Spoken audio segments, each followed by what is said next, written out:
एक कथा आती है, हरपाल नामक भक्त हुए भगवान के। क्या नाम था? इधर देखो, यहां देखो, सब लोग सुनो। तो हरपाल नाम के एक भक्त थे भगवान के, खूब भजन करते थे, खूब साधना करते थे, नाम जप करते थे, कथा सुनते थे, लेकिन वो ब्याह नहीं कर रहे थे। क्यों? उनकी इच्छा थी कि जैसा मैं भजन करता हूं, जैसी मेरी भक्ति है, जैसा मेरा भाव ठाकुर जी के प्रति है, ऐसी कन्या मिले तो मैं ब्याह करूंगा, नहीं तो जीवन भर ऐसे ही रहूंगा। तभी उनके किसी रिश्तेदार ने आकर के बताया, बोले तेरे लायक कन्या मिल गई मुझको। तो हरपाल जी बोले, क्या क्या गुण है उस कन्या का? बोले उस कन्या ने शर्त रखी है, मैं उसी से ब्याह करूंगी जो रोज 1000 संतों को प्रसाद पवाता हो। हरपाल जी बोले, अब तो मुहूर्त भी नहीं निकलवाना, कल ही ब्याह करवा दो मेरा। ऐसी कन्या से तो मैं बिना मुहूर्त के ब्याह करूं। मुहूर्त उसके संग देखा जाता है जिसके संग यह संकोच हो या फिर यह दुविधा हो कि पता नहीं जीवन कैसा चलेगा। इससे तो मुझे भरोसा है बढ़िया जाएगा मेरा जीवन, इसी से ब्याह करा दो। कन्या ने शर्त रखी, हरपाल जी हम आपसे ब्याह तो कर रहे हैं, पर हमारी शर्त मंजूर है ना? रोज 1000 संतों को प्रसाद पवाना पड़ेगा। बोला मैं निश्चित करूंगा, आप ब्याह कर लो। और ब्याह हो गया। हरपाल जी रोज 1000 महात्माओं को प्रसाद पवाते। अब देखो, अगर कोई संकल्प ले ले कि मैं 1000 महात्माओं को प्रसाद पवाऊंगा, अगर 100 महात्मा ज्यादा बढ़ जाएं, 200 महात्मा ज्यादा, उनको मना करेगा क्या? वो तो फिर अपराध बनेगा उससे। प्रसाद पवाने का संकल्प लिया तो जितने आए सबको बैठाने की जिम्मेवारी उसकी। ऐसी कथा में भी होता है, कथा में जितने लोग आए सबका स्वागत होना चाहिए, सबके लिए स्थान पर्याप्त होना चाहिए। कई जगह प्राइवेट कथा करा, हम तो मना कर देते, मत कराओ भैया, आपको अपराध लगेगा। क्यों? वैष्णव को पता चला कि कथा हो रही, वो सुनने आ गया, जगह नहीं मिली या फिर वो बैठ नहीं पाया, तो खाली रहे भले ही स्थान, पर फिर भी स्थान बड़ा रखो ताकि कोई भी आए तो कोई रहे ना कथा से, नहीं तो कथा कराने वाले को अपराध लगता है। वैष्णव बिना सुने चला गया।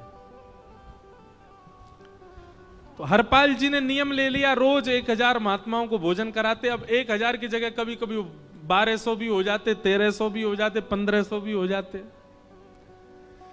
लेकिन हरपाल जी करते कुछ नहीं थे, कमाई का कोई जरिया नहीं था, केवल दादा परदादाओं की पुश्त से जो उनके पुश्तैनी धन था उसी को ही खर्च करते जा रहे थे। 1 साल तक बढ़िया चला, 1.5 साल बढ़िया चला, लेकिन 1.5 साल बाद धीरे धीरे धन खत्म होने लगा। जैसे ही धन खत्म होने लगा, हरपाल जी बड़ी चिंता में आ गए, क्या करें। पत्नी को नहीं बताते थे। क्यों? बोले इससे तो शर्त लगी, इसको क्यों बताऊं अपना दुख, इससे तो शर्त, मेरी यही शर्त थी कि रोज 1000 संतों को भोजन कराना। तो हरपाल जी ने बाहर जाते और दुकानदारों के यहां से जाकर के कर्जा लेने लगे। वो पुराने संपन्न थे तो किसी ने कर्जा देने से मना भी नहीं किया, सब देने लगे, बोले ले जा। इतना कर्जा कर लिया, 6-7 महीने तक कर्जे में भी उनके संत सेवा बंद नहीं हुई। 6-7 महीने बाद मांगने वालों ने मांगना शुरू किया, बोले हमारा दो, हमारा दो, हमारा दो। किसी का नहीं दे पाए तो पूरे नगर में ये हो गया कि भैया हरपाल जी अब पहले जैसी स्थिति में नहीं है, कर्जा इनको देना बंद करो, ये देते ही नहीं है पैसा लौटा करके।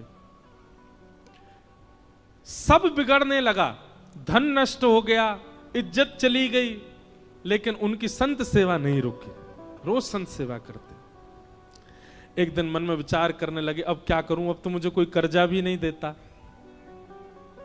गहने भी सारे बिक गए, धन भी सारा खत्म हो गया।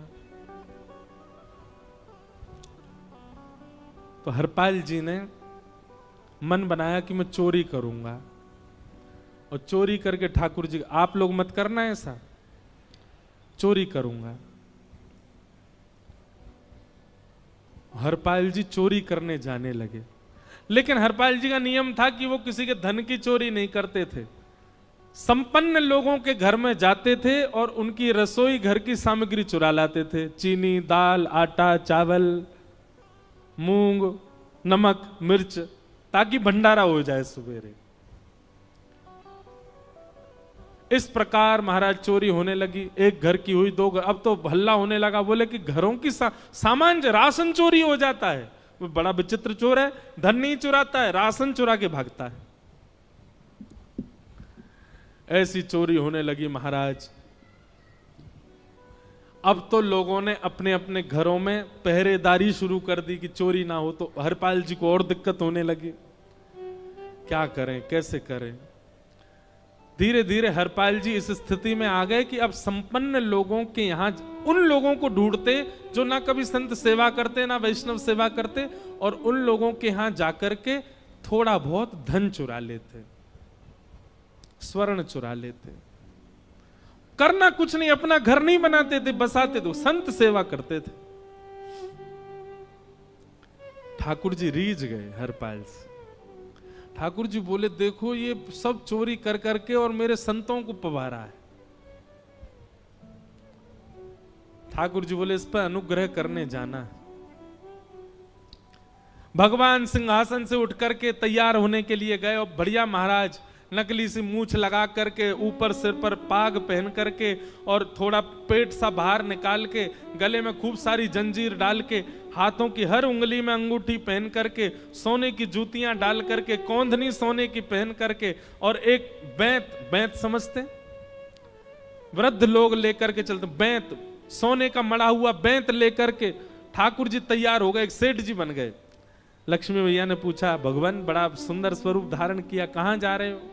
बोले अपने भक्त से मिलने जा रहे हैं। रुक्मणी जी बोली मैं भी चलूंगी। भगवान बोले तुम मत चलो, तुम उसको पहचान नहीं पाओगे, तुमसे अपराध बनी जाएगा। बोले नहीं नहीं, भक्त दर्शन करने मैं तो जाऊंगी। भगवान बोले जल्दी तैयार हो जाओ। सब लोग इधर देखो, वहां से कोई सामग्री आ रही है, कथा यहां हो रही है, इधर देखो। और फिर हम आंख बंद कर लेंगे, चाहे आप कहीं देखो। आंख खुली है तो हमको ही देखो। रुक्मणी जी एक सेठानी बन गई, ठाकुर जी सेठ जी बन गए। और दोनों ने मन में विचार किया कि हरपाल जी को दर्शन देना है। और यहां हरपाल जी की स्थिति क्या थी? अब संत सेवा के लिए कहीं से भी धन नहीं मिल रहा था। तो हरपाल जी एक मार्ग पर जाकर के बैठ गए और सोचने लगे कोई धनवान यहां से निकलेगा तो उसको लूट लूंगा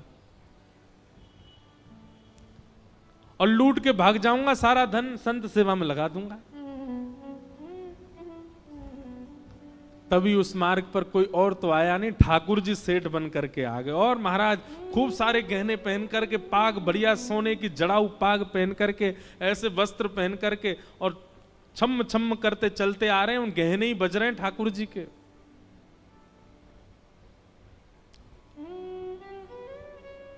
हरपाल जी ने जैसे ही नेत्र खोल करके देखा, ठाकुर जी के रूप यौवन और सबरी उनके श्रृंगार को देख करके हरपाल जी बोले ये तो 1 साल के भंडारे की व्यवस्था आ रही है सामने से। इतने में ही सेठानी जी रुक्मणी जी भी आई। उनको ओहो, ये तो कम से कम 5-10 साल की व्यवस्था आ रही है। अगर ये दोनों लूट लिए जाएं तो 10 साल चोरी नहीं करनी पड़ेगी। देखो कितना धन संपन्न। हरपाल जी के बगल में जैसे ही ठाकुर जी पहुंचे, हरपाल जी बोले भैया जय श्री कृष्ण प्रणाम। ठाकुर जी तो नाराज हो गए, क्या भगवान का नाम बोलता है सुबह सुबह? तुम सब लोग बड़े पाखंडी हो, ढोंगी हो। और हमने सुना इस गांव में एक रहता है, वो चोरी डकैती करता है और फिर कहते हैं संत सेवा करता है। ऐसी काय बात की चोरी भैया? करता तो चोरी है, भले ही उससे भली संत सेवा करता हो। नाम उसका हरपाल है, हम सब जानते हैं। भगवान का नाम मत लो हमारे सामने। हरपाल जी समझ गए वो तो बिल्कुल भगवत विमुख है, इसकी तो एक अंगूठी भी नहीं छोड़नी मुझको, इसका तो सब लेके जाऊंगा। अगर ये बदले में जय श्री कृष्णा बोलता तो एक आध गहना छोड़ देता इसका में, पर ये तो इतना बिखर रहा है भगवान का नाम सुन के, इसका कुछ नहीं छोड़ूंगा, सब ले जाऊंगा।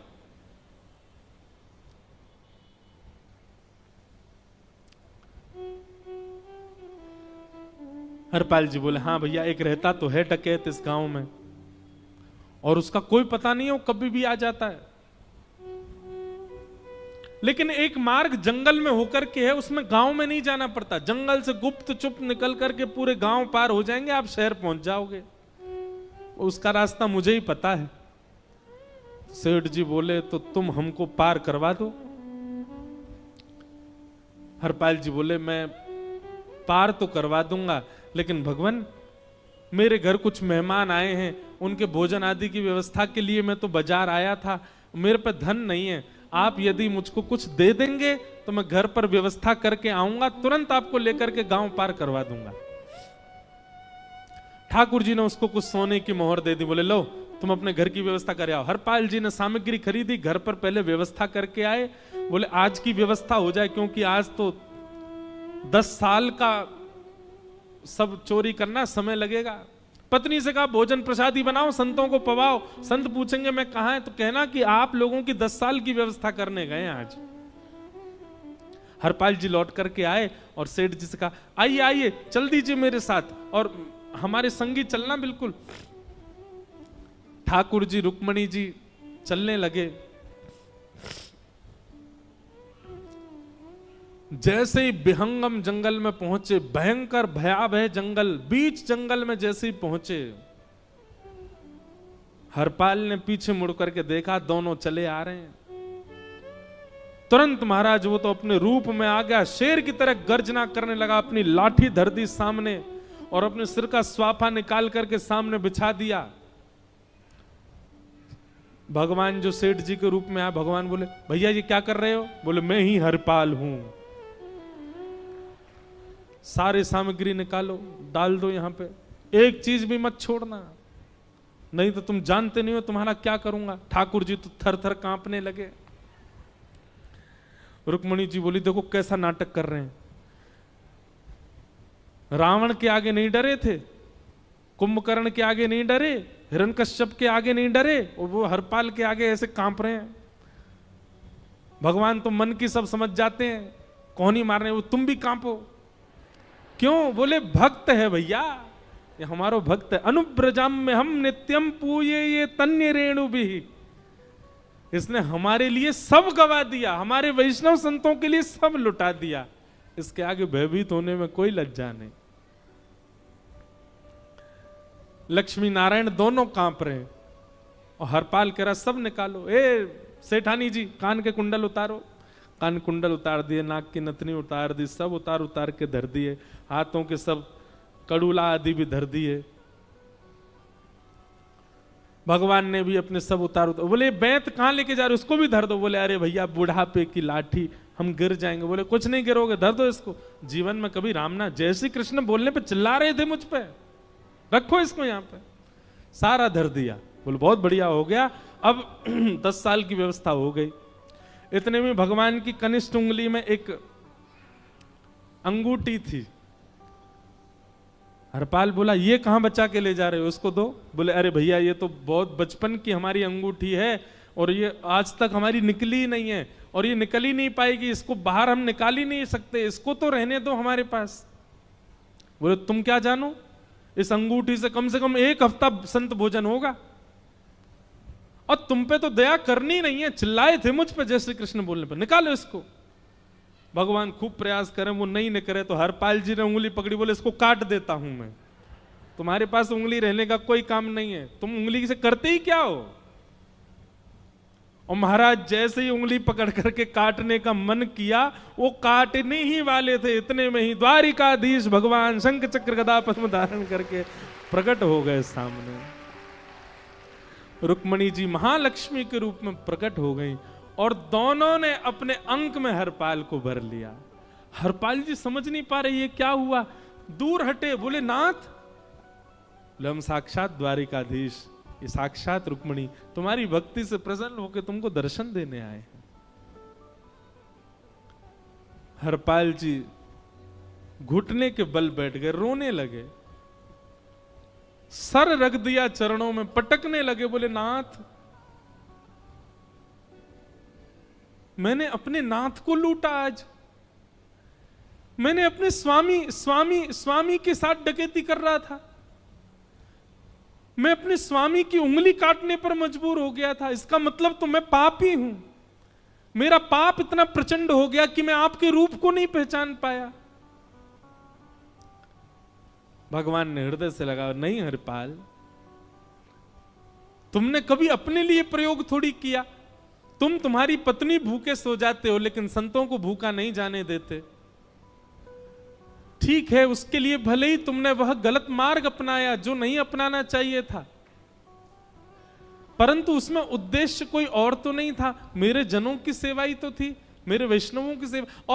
और देखो हरपाल, एक मेरी बात सुनो, आज तुम्हारे मन में ग्लानि होती है कि तुमने दूसरों का धन हड़प करके और उससे संत भोजन कराया। वास्तव में इसका विधान शास्त्रों में यह बताया गया, जिसके धन से भोजन बना और संतों ने पाया, परोसा भले ही किसी ने भी हो, कार्यक्रम भले ही किसी ने भी कराया हो, पर धन जिसका लगता है पुण्य उसी को मिलता है। तुमने तो अपने गांव के, शहरों के उन लोग जो कभी संत सेवा नहीं करते थे, उनके धन चुरा चुरा करके उनको पुण्य बांटा है। तुमने कुछ गलत नहीं किया है।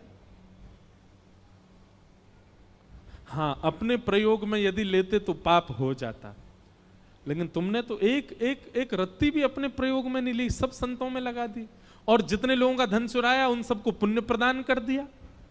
हम तुमसे बड़े प्रसन्न हैं। हरपाल जी चरणों से लिपट गए, बोले नाथ आप बड़े कृपालु, बड़े दयालु। भगवान बोले अब हमने दर्शन दे दिया, अब हम जाएं। और सुनो, ये सारा धन हमने दिया है, 10 साल का नहीं होगा इससे। तो बोले जब तक तुम जीवित रहोगे तब तक की सेवा बनेगी, इससे संत सेवा चलती रहेगी। ये सारा धन आभूषण हम लेकर के इसीलिए आए थे ताकि तुमको अब कभी किसी से मांगना ना पड़े, किसी से हड़पना ना पड़े। भगवान जाने लगे तो हरपाल जी चरणों में गिर गए, बोले नाथ आज मैं आपके दर्शन कर पाया, मैं संत सेवा कर पाया, इसमें सबसे बड़ा योगदान मेरी पत्नी का है। उसने नियम नहीं बनाया होता तो शायद मैं कभी ऐसा नहीं करता। आप उसको दर्शन दिए बिना जाएंगे, मैं उसको क्या बताऊंगा? मैं उससे जाके कह भी नहीं पाऊंगा कि आप मुझे मिले, और उसकी वजह से आप मुझे मिले, वो कृपा कर उसको दर्शन दे दीजिए। ठाकुर जी बोले ठीक है। तुरंत लक्ष्मी नारायण भगवान ने छोटे छोटे बालकों का रूप धारण कर लिया और हरपाल जी की गोद में बैठ गए, और हरपाल जी अपनी गोद में लेकर के ठाकुर जी को घर पर आए, और आकर के अपनी अरे सुनो देखो कौन आए हैं। जैसे बाहर आकर के देखा तो नन्हे से ठाकुर जी, नन्ही से रुक्मणी जी गोद में बालकों की भांति बैठे हैं। बोले अरे इतने सुंदर सुंदर बालक। बोले बालक नहीं है, ये साक्षात जगन्नाथ भगवान, साक्षात रुक्मणी जी, साक्षात द्वारिकाधीश हैं। तुरंत ठाकुर जी अपने रूप में प्रकट हो गए और दोनों दंपति को दर्शन दे करके भगवान वहां से प्रस्थान कर गए। बोलो भक्त वत्सल भगवान। तो एक भक्त जीवन संगी का प्राप्त होना भगवत दर्शन तक ले जा सकता है आपको। अब जिनके ब्याह हो चुके हैं उनसे तो अब हम कुछ कर नहीं सकते, पर जिनके नहीं हुए हैं संभल जाओ, सुधर जाओ, ठाकुर जी से प्रार्थना करो, और प्रार्थना करके केवल एक ही चीज मांगो, क्या? हम गृहस्थी हैं नाथ, ये गृहस्थाश्रम है, हम इसमें आ चुके हैं, अब कृपा करके हमारे जीवन में जो भी आए वो आपका भक्त आए। लेकिन आपके अथक प्रार्थना करने पर भी ठाकुर जी ने यदि नहीं दिया तो भी चिंतित मत होइएगा। मीराबाई को भी नहीं मिले अनुकूल, करमेती बाई को भी नहीं मिले अनुकूल, सक्कूबाई को भी नहीं मिले अनुकूल पति, अरे नामदेव जी को भी नहीं मिली अनुकूल पत्नी।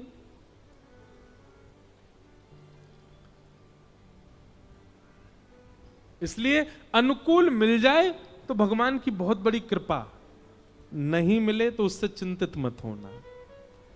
जो मोह, जो प्रेम पत्नी के प्रति होना है आपका, वो ठाकुर जी के प्रति हो जाएगा अगर अनुकूल नहीं मिला तो। इसलिए दोनों स्थिति में सम रहना, प्रयास करो कि ठाकुर जी अनुकूल दें।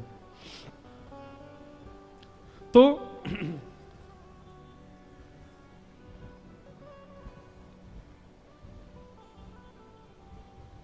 कर्दम ऋषि ने भगवान से प्रार्थना करके कहा कि मुझे एक अनुकूल पत्नी मिले, नाथ कृपा करो।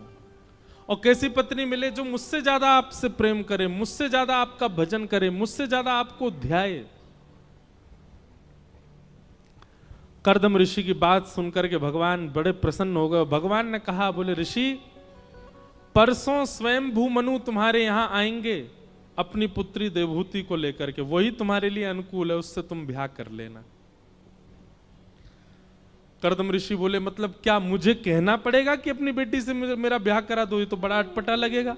भगवान बोले, चिंता नहीं, हमने सब व्यवस्था कर दी। हमने नारद जी से जाकर के उनकी बेटी को आज्ञा दिलवा दी कि आपका ब्याह तो केवल नारद जी से, उनसे, कर्दम ऋषि से होगा। वो अपनी बेटी का ब्याह करने ही आपके यहां आएंगे, आप उनसे ब्याह करना, आपका जीवन मंगल में होगा। कर्दम ऋषि का देवहूति माता के साथ ब्याह हुआ, 9 पुत्रियों ने जन्म लिया। 10वें संतान के रूप में भगवान कपिल प्रकट हुए। अच्छा, ये भी बड़ी अद्भुत कथा है। जब कर्दम ऋषि ने वरदान मांगा कि मुझसे ज्यादा आपसे प्रेम करने वाली मुझे कन्या से मेरा ब्याह हो जाए, ठाकुर जी इतने प्रसन्न हो गए। भगवान ने कहा, एक वरदान हम तुम्हारा पूरा करेंगे, एक वरदान हम अपनी तरफ से देंगे।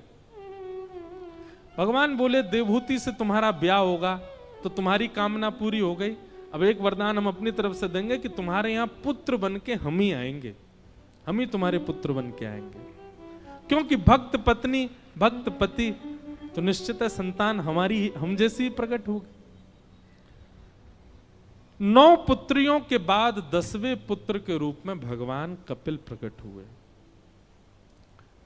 और कपिल भगवान के प्रकट होते ही कर्दम ऋषि ने चरणों में प्रणाम किया, जान गए भगवान आए हैं। भगवान कपिल का बाल्य रूप नहीं बताया भागवत में ज्यादा, धीरे धीरे वो बड़े हो गए। कर्दम ऋषि ने प्रणाम करके कहा, नाथ मुझे आज्ञा दो। बोले, आप जाइए वन में जाके भजन करो, हम मां के पास रहेंगे। कर्दम ऋषि वन में चले गए और देवहूति माता के साथ भगवान कपिल रहते हैं। देवहूति माता भी ये बात जानती है कि मेरे पुत्र साक्षात भगवान है। एक दिन देवहूति माता ने सही समय जान करके अपने पुत्र को आसन पर बैठा दिया और स्वयं चरणों में बैठ करके कहने लगी, मैं आपसे कुछ प्रश्न जिज्ञासा करना चाहती हूं, पूछो। यही कपिल देवहूति संवाद है। थोड़ा बहुत हम 2-4 प्रश्न सुन लेते हैं, उसके बाद कथा विराम देंगे।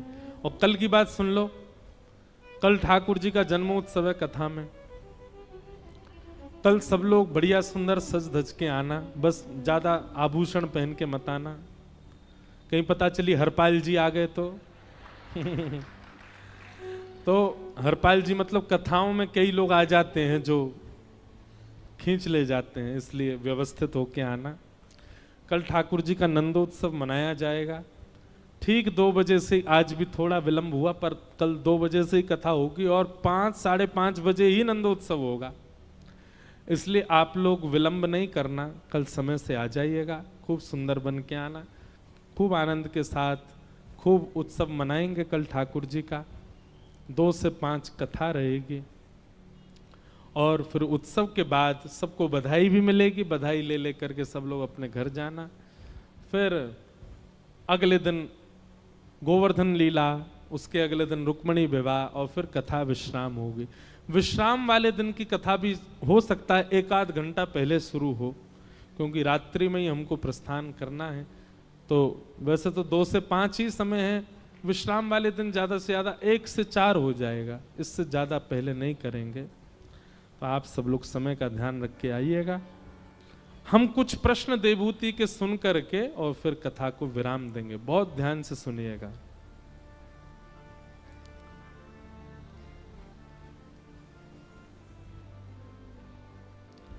कि निर्वेणा नितराम भूमन असद इंद्रिय तर्षणात् येन संभाव्यमानेन प्रपन्नान्धम तम प्रभु। देवहूति माता कपिल भगवान से प्रश्न करते हुए कहती हैं, वत्स वैसे तो तुम मेरे पुत्र हो, पर आप भगवान हो, इसलिए मैं आपसे प्रश्न करती हूं। ये इंद्रियां भोग भोगते भोगते हारती नहीं है। जीव को कितना भी खिला दो कभी तृप्ति नहीं होती, आंखों को कितना भी दिखा दो तृप्ति नहीं होते, हमारी इंद्रियां कभी तृप्त नहीं होती हैं। श्री कृष्ण, इन समस्त इंद्रियों को तृप्त करने का उपाय क्या है? ऐसा क्या उपाय है जिससे हमारी इंद्रियों की इच्छाएं समाप्त हो जाएं, फिर कोई इच्छा ना रह जाए जीवन में? कपिल भगवान उत्तर देते हुए कहते हैं, मैया चेतः खल्वस्य बन्धाय मुक्तये चात्मनो मतिं गुणेषु सक्तं बन्धाय रतं वा पुंस मुक्तये। बहुत ध्यान पूर्वक सुनो। मैया, इंद्रियों की इच्छा नहीं होती। इंद्रियां जानते हैं आप किसको कहते हैं?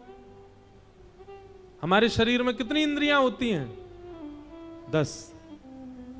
पंच ज्ञान इंद्रिय जो कि केवल इतने एरिया में ही हैं, आंख, नाक, जीभ, कान और त्वचा। और पंच कर्म इंद्रिय, हाथ, पैर, मुख और 2 गुप्त इंद्रिय, 10 इंद्रियां। मैया, इंद्रियों की कोई इच्छा नहीं होती। आप गलत बोल रही हो। भगवान कह रहे हैं, नेत्रों की सुंदर देखने की इच्छा नहीं है, जीव की कुछ खाने की इच्छा नहीं है, कानों की कुछ और सुनने की इच्छा नहीं है। ये समस्त इच्छाएं हैं मन की, इंद्रियों की नहीं है मां। हम कभी अस्वस्थ हो जाते हैं, बीमार हो जाते हैं, तो डॉक्टर हमको परहेज बताते थे। क्या बोलते हैं? क्या खाओ? बोलो दलिया खाओ। क्या खाओ? खिचड़ी खाओ। कई बार तो बड़े भयानक परहेज बता देते हैं, दही मत खाओ, दूध मत पियो, चाय मत पियो। कभी किसी को भगवान ना करे हो पीलिया हो जाता तो उसको कहते हैं पीली वस्तु मत खिलाओ, दाल बंद कर दो, कढ़ी बंद कर दो। अच्छा, एक बात आपने कभी देखी? डॉक्टर जिसका परहेज बताता उसी को ज्यादा खाने का मन करता है। वैसे रोटी बढ़िया नहीं लगे, लेकिन एकादशी वाले दिन रोटी की बड़ी याद आती है। वैसे चावल बढ़िया नहीं लगे, लेकिन एकादशी वाले दिन चावल बहुत भाते हैं। जिस दिन परहेज होता है उस दिन ज्यादा अच्छा लगता है। ये मानव स्वभाव है कि संयोग जब किसी वस्तु का होता है हम उसका मूल्य नहीं समझते, उसके वियोग में हमको उसकी स्मृति होती है।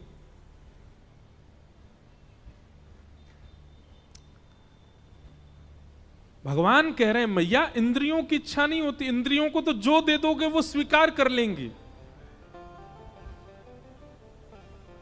इच्छा होती है मन की। आपका प्रश्न होना चाहिए कि मन कैसे सुधारें? इंद्रियां नहीं सुधारी जा सकती। किसी व्यक्ति को जेल हो जाए, उसको बोला जाए, ए तुमने उस आदमी को गोली क्यों मारी? वो कहे, मैंने नहीं मारी, मेरे हाथ ने मारी थी, मेरे हाथ को दंड दे दो। तो जज क्या कहेगा? ये पागल हो गया, इसको पागल खाने भेजो। क्यों भाई? हाथ तो वही करेगा जो तू चाहेगा। और वो तो ये चाहने वाली स्थिति किसकी होती है? मन की।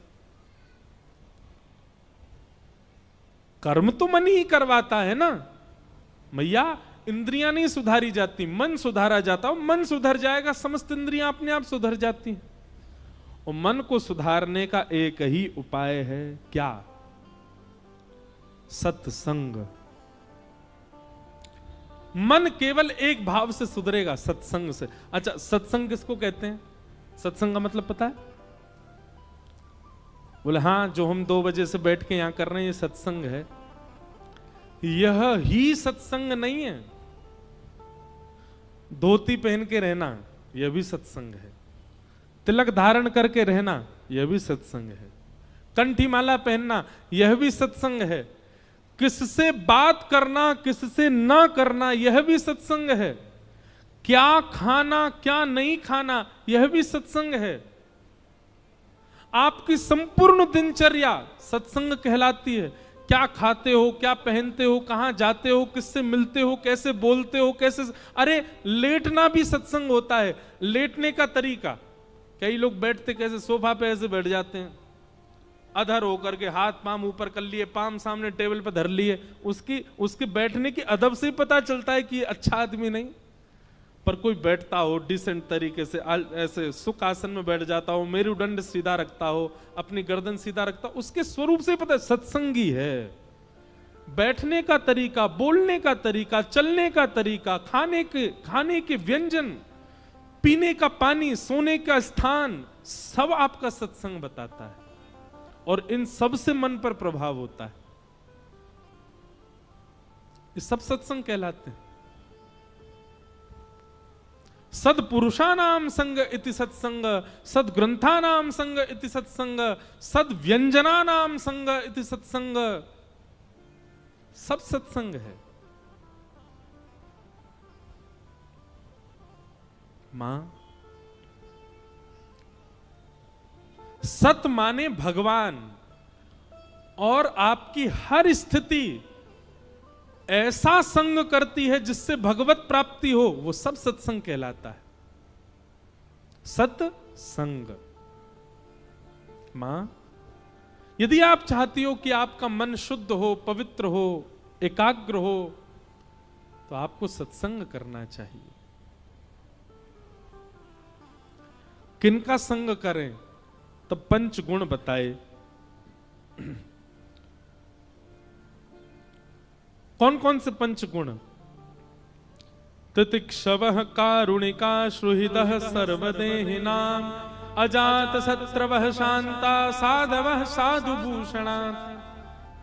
जो सहनशील है, जिसके अंदर दया है, सब प्राणी मात्र के लिए भला चाहता है, जिसका कोई शत्रु नहीं है, और जो शांत रहता है, ये पंच लक्षण जिसमें है मैया, उसका संग करो, आपका मन अपने आप सुधर जाएगा।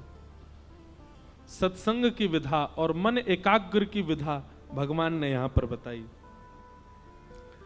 देवूती माता ने अगले प्रश्न कई किए, फिर प्रश्न किया कि आपके दर्शन में सबसे पहले कौन से अंग को देखना चाहिए? तो भगवान कहते हैं सबसे पहले मेरे दर्शन में मेरे चरणों का दर्शन करना चाहिए। संचिन्तयेत् भगवतश्चरणारविन्दं, वज्रांकुशध्वज सरोरुहलाञ्छनाट्यम्, उत्तुंगरक्तविलसन्नख चक्रवाल, ज्योत्स्नाभिराहत महद हृदयान्धकारम्। हम लोगों को दर्शन करना नहीं आता। कई लोग कैसे दर्शन करते हैं? मंदिर में गए, देख लिए ठाकुर जी। कई लोग तो मंदिर में गए, ठाकुर जी के आगे जाके आंख बंद कर लेते हैं। भाई दर्शन करने आए हो, इतने बड़े अंतर्मुखी हो गए हो कि बिना देखे ही ठाकुर जी दिख रहे हैं चित्त में आपको। भगवान के सामने जाके आंख बंद नहीं करनी चाहिए। ठाकुर जी को तो निहारो, देखो, वंदन करो। लेकिन दर्शन भी कैसे करें? तो कहते हैं सबसे पहले भगवान के श्री चरणों का दर्शन करो। श्री चरणों के बाद उनके घुटने देखो, फिर कटी भाग देखो, फिर वक्ष देखो, ग्रीवा देखो, अंत में मुख देखो। हम कई बार तो दर्शन करने जाते हैं, मुख ही देखते हैं, चरण देखते ही नहीं ठाकुर जी के। और देखो कई जगह ऐसा है कि चरण दर्शन नहीं होते। जैसे हमारे बिहारी जी साल में एक ही बार दर्शन देते हैं चरणों के, अक्षय तृतीया। तो क्या करें? तो जिस ऐसे देव के दर्शन करो जिनके चरण दर्शन नहीं हो रहे हैं, तब उनके जिस अंग का नीचे दर्शन हो रहा है वहां से लेके ऊपर तक दर्शन करके चरणों की भावना रख लो। भावना मतलब विचार कर लो ठाकुर जी के कैसे चरण हैं। तो सुनो, उत्तुंग रक्त विलसन्नख चक्रवाल, कमल जैसे ठाकुर जी के चरण हैं। ध्याकुर जी के नख जो हैं ऐसे लगते हैं मानो एक एक चंद्रमा विराजमान हो, ऐसा प्रकाश उत्पन्न हो रहा है। वज्रांकुश ध्वज सुरोरुहलांचनाड्यम, वज्र, अंकुश, ध्वजा आदि आदि चिन्ह भगवान के चरणों में है। ये सब विचार कर लो। लेकिन सर्वप्रथम दर्शन भगवान के चरणों का ही करो। हमने एक कथा में एक बात कही थी कि आप एक नियम बना लीजिए। क्या? 15 दिन तक अपने प्रिय मंदिर जाओ और मंदिर जाकर के केवल ठाकुर जी के श्री चरणों का दर्शन करो, मुख का दर्शन मत करना। आपका आकर्षण होगा उनके मुख की ओर, वो कितने भी सुंदर बन के क्यों ना खड़े हों, कितने भी अच्छे प्यारे क्यों ना लग रहे हों, आप जाकर के नेत्रों से गाढ़ करके केवल उनके चरणों को देखना, मुख मत देखना। 15 दिन बाद आप अनुभव करेंगे कि 15 दिन तक आपने ठाकुर जी के चरणों के दर्शन किए, तो 15वें दिन आपके स्वप्न में या आपके नेत्रों में ठाकुर जी खुद अपना मुख दिखाने आएंगे। ये चरण दर्शन से मिलने वाला फल है। 15 दिन बाद ठाकुर जी खुद आ जाएंगे। अरे रोज आवे देखे ना, हम वो देख मैं कैसा लग रहा हूं आज। ठाकुर जी के चरणों में चरण साधारण नहीं है ठाकुर जी के। उन चरणों का नित्य दर्शन करो। जिसके मन में ये अभिलाषा हो कि मुझे ठाकुर जी को स्वप्न में देखना है, 15 दिन तक ठाकुर जी के चरणों का चिंतन करो। 15 दिन भी बहुत बता रहे हैं हम। आप संकल्प धारण करो, 1 हफ्ता व्यतीत होते ही ठाकुर जी स्वप्न में दिखेंगे। बस शर्त यह है कि ठाकुर जी का मुख मत देखना, मंदिर जाके चरण ही देखो।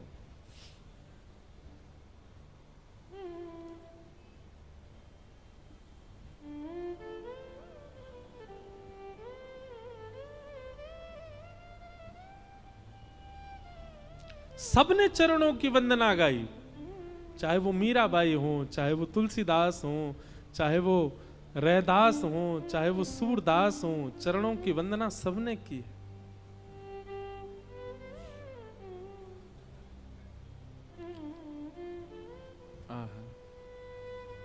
मीराबाई कहती हैं, हरि चरणा चित राची, गिरधर जन्म मरण रा साथी। मीराबाई कहती हैं, गोवर्धन गिरधारी जी सुध लेना हमारी। मीरा के प्रभु गिरधर नागर, चरण कमल बलिहारी, सुध लेना हमारी। गोवर्धन गिरधारी सुध लेना हमारी। चरणों की वंदना किसने नहीं गाई? सबने गाई है। तो भगवान कहते हैं, मैया मंदिर में आती सबसे पहले मेरे श्री चरणों का दर्शन करो, श्री चरणों का अनुभव करो। तत्पश्चात मैया ने और भी प्रश्न किए, ठाकुर जी से प्रार्थना करी। भगवान सबके उत्तर देते जा रहे हैं और सबके उत्तर में कोई ना कोई भाव ठाकुर जी सुंदर सुंदर बता रहे हैं। इस प्रकार देवहूति माता के अनेक प्रश्नों के उत्तर यहाँ कपिल देवहूति संवाद में कहे जा रहे हैं। हम सबको प्रणाम मात्र करते हैं। कल ठाकुर जी का नंदोत्सव मनाया जाएगा। आप सब लोग 1:30 बजे ही उपस्थित हो जाना। 2 बजे से कथा का प्रसंग रहेगा। बड़े प्रेम और भाव से आज के मंगलमय कथा को विश्राम देते हैं। भाव से सब लोग गाओ। सब सुख सागर रूप उजागर, रहे वृंदावन धाम। सब सुख सागर रूप उजागर, रहे वृंदावन धाम। सब सुख सागर रूप उजागर, रहे वृंदावन धाम।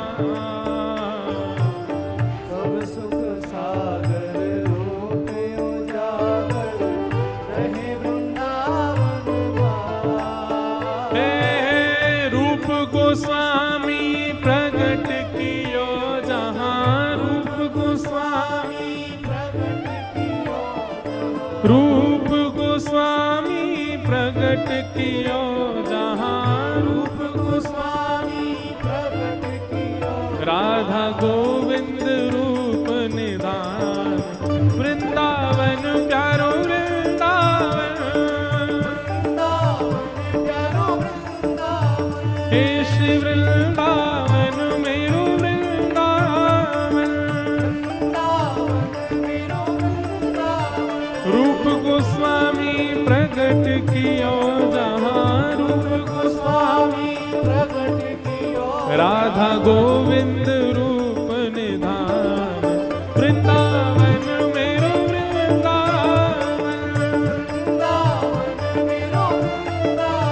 हे श्री वृंदावन प्यारो वृंदावन,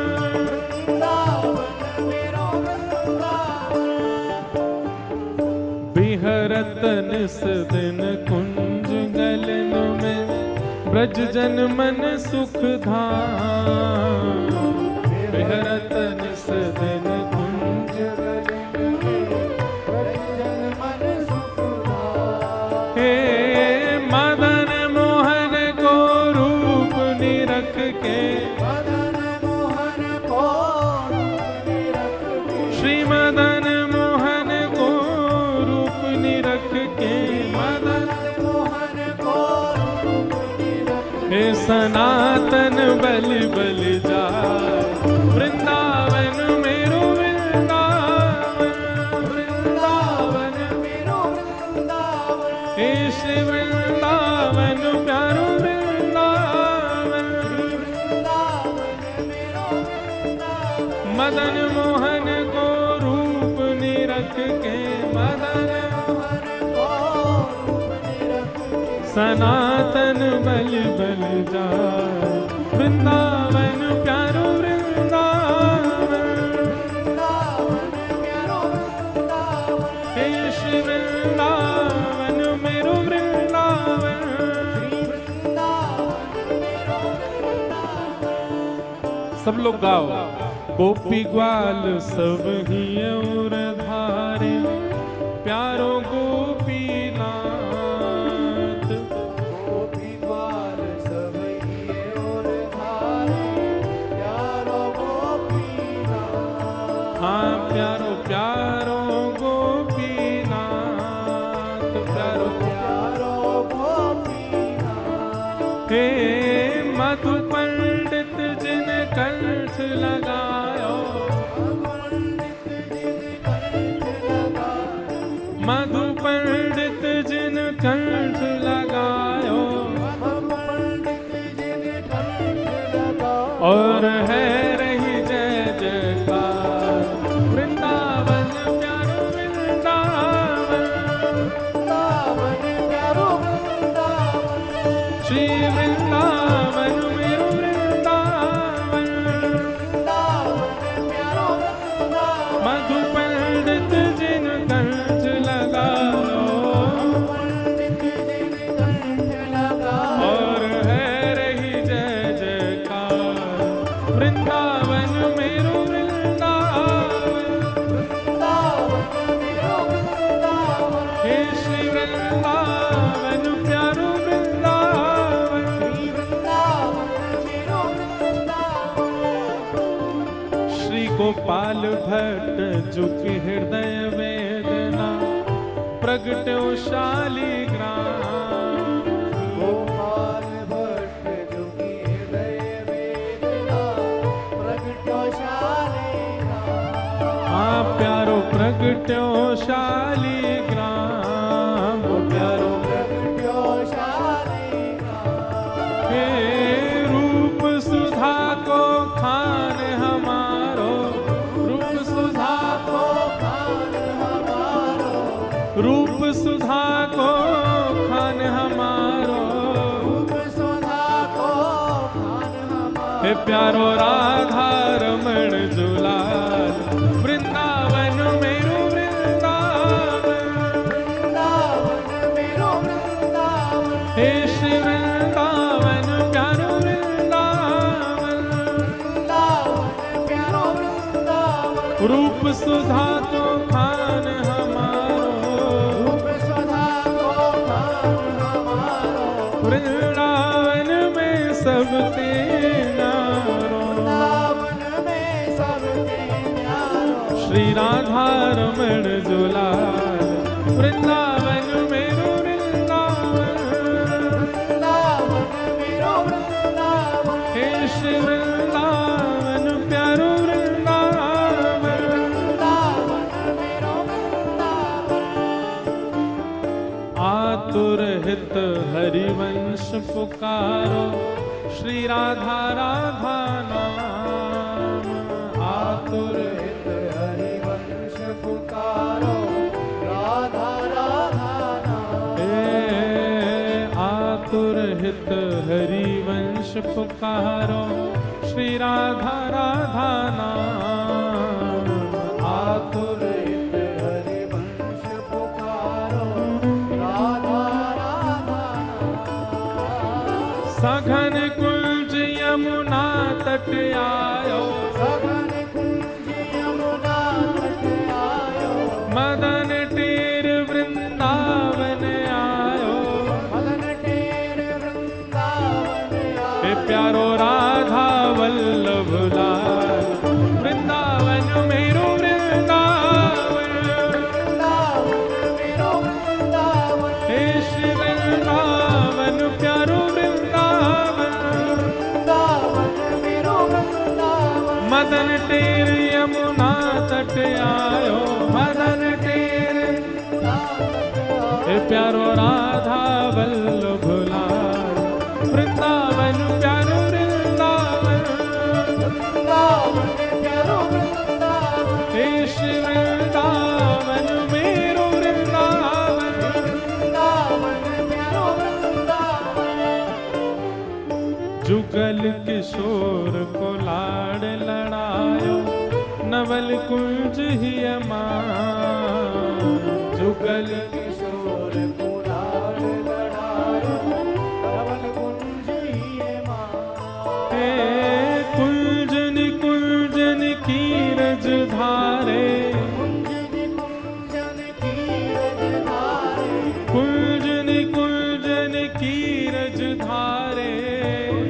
कुंजन की रज धारे। ओ हरि व्यास युगल यशदार, वृंदावन मेरो वृंदावन। वृंदावन मेरो वृंदावन। हे श्री वृंदावन प्यारो वृंदावन। वृंदावन मेरो वृंदावन। कुंजन कुंजन की रज धारे, कुंजन की रज धारे। ओ हरि व्यास युगल यशदार, वृंदावन मेरो वृंदावन। वृंदावन मेरो वृंदावन। हे श्री वृंदावन प्यारो वृंदावन। वृंदावन मेरो वृंदावन। भुवन चतुर्दश की सुंदरता, निधिवन करत बिहार।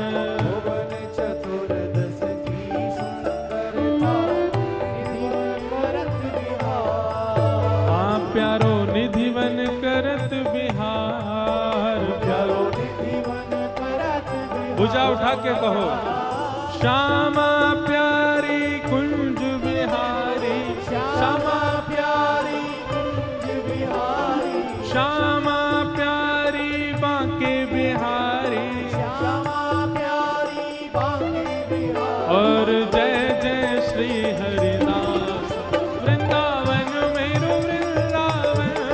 वृंदावन मेरो वृंदावन। हे श्री वृंदावन प्यारो वृंदावन। वृंदावन प्यारो वृंदावन। श्यामा प्यारी कुंज बिहारी। श्यामा प्यारी कुंज बिहारी। और जय जय श्री हरिदास, वृंदावन मेरो वृंदावन। वृंदावन प्यारो वृंदावन। हे श्री वृंदावन प्यारो वृंदावन। वृंदावन प्यारो वृंदावन। जिनकी कृपा से यह रस प्रकट्यो, वृंदावन अभिराम। जिनकी कृपा से है रस प्रगटो, वृंदावन अभिराम। हे सप्तनिधिन को ही उजियारो, सप्तनिधिन को ही उजियारो। यह आनंद करवावे वारो। यह आनंद करवावे वारो। हम सबको मिलवावे वारो। हम सबको मिलवावे वारो। हे हमारो गिरधर लाल, वृंदावन मेरो वृंदावन।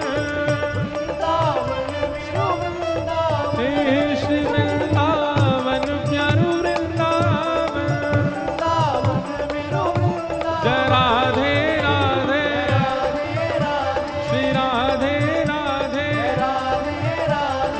सुत सुत प्यारी जय राधे राधे बरसाने वारी राधे राधे हरिदास दुलारी हरिवंश प्यारी गिरधर की प्यारी हमारी प्यारी बरसाने वारी राधे राधे वृषभानु दुलारी राधे राधे ब्रज की है रानी राधे राधे जय राधे राधे श्री राधे राधे जय राधे राधे राधे जय राधे राधे राधे जय राधे राधे जय राधे राधे जय राधे राधे जय राधे राधे श्री राधे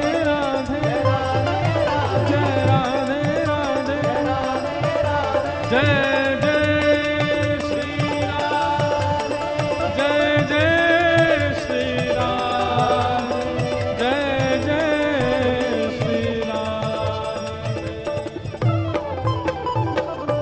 बोल वृंदावन बिहारी लाल की श्री राधा रमण लाल की श्री राधा वल्लभ लाल की जय जय श्री नमः पार्वती पते हर हर महादेव।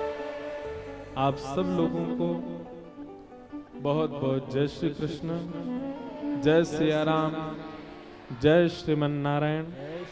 कल लाल जी के दर्शन वही 11 से 12 हैं और कथा का समय 2 से 5 बजे तक कल नंदोत्सव होगा। पुनः मिलेंगे। सबको जय श्री कृष्ण। पूज्य व्यासपीठ को नमन करते हुए